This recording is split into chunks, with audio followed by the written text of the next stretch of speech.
Om Swastiastu.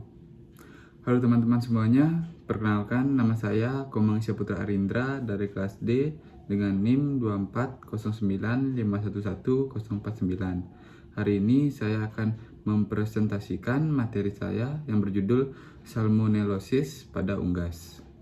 Baik, yang pertama-tama adalah latar belakang permasalahan, di mana Salmonellosis merupakan salah satu penyakit infeksi bakteri yang sering menyerang unggas dan menjadi masalah penting dalam industri peternakan, di mana penyakit ini disebabkan oleh bakteri Salmonella spp yang bersifat zoonosis, sehingga tidak hanya merugikan sektor produksi unggas, tetapi juga membahayakan kesehatan manusia itu sendiri.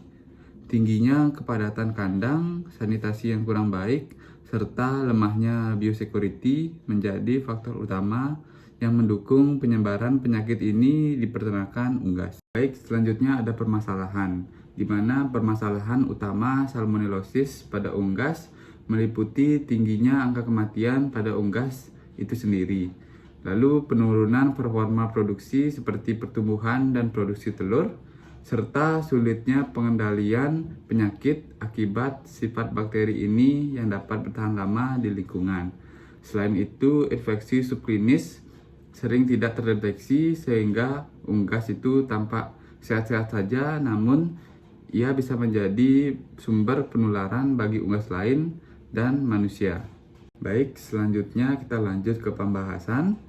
Salmonellosis pada unggas merupakan penyakit infeksi yang disebabkan oleh bakteri gram negatif dari genus Salmonella, terutama Salmonella enteritidis, Salmonella typhimurium, Salmonella pullorum, dan Salmonella gallinarum. Bakteri ini mampu bertahan hidup cukup lama di lingkungan peternakan seperti pada litter, feses, pakan, air minum, dan peralatan kandang yang terkontaminasi. Infeksi umumnya terjadi melalui rute oral, di mana bakteri masuk ke saluran pencernaan, melekat pada mukosa usus, lalu menembus dinding usus dan berkembang biak di dalam sel fagosit, khususnya di makrofag. Setelah berkembang biak, bakteri ini dapat menyebar secara sistematik melalui aliran darah menuju organ-organ vital seperti hati, limfa, ginjal, dan organ reproduksi. Tingkat keparahan infeksi sangat dipengaruhi oleh umur unggas, virulensi bakteri, serta status imunitas. Pada DOC dan unggas muda, infeksi cenderung bersifat akut dan fatal karena sistem imun yang belum sempurna.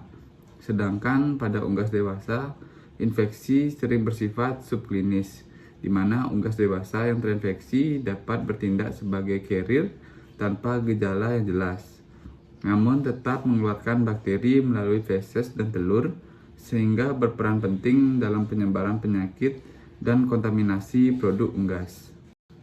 Selanjutnya ada gejala umum, di mana gejala umum salmonellosis pada unggas sangat bervariasi dari ringan hingga berat, tergantung umur dan kondisi si unggas, serta tingkat infeksi bakterinya, di mana unggas yang terinfeksi umumnya menunjukkan sifat lesu, nafsu makan menurun, diare berwarna putih, keabu-abuan hingga kehijauan, dehidrasi, bulu kusam, serta pertumbuhan yang terhambat. Pada DOC dan ayam muda sering terjadi kematian mendadak akibat infeksi akut. Sedangkan pada ayam petelur dapat ditemukan penurunan produksi telur, kualitas kerabang yang buruk, dan ukuran telur yang lebih kecil. Pada beberapa kasus, infeksi sistematik juga dapat menyebabkan pembengkakan organ dalam seperti hati dan limfa, serta menjadikan unggas sebagai carrier yang tidak menunjukkan gejala tetapi tetap berpotensi menularkan penyakit. Baik, selanjutnya ada cara penularan, di mana penularan dapat terjadi melalui kontaminasi pakan dan air minum oleh bakteri Salmonella. Lalu ada kontak langsung dengan unggas yang terinfeksi atau carrier. Lalu ada lingkungan kandang yang tercemar melalui litter, peralatan, dan alas kandang.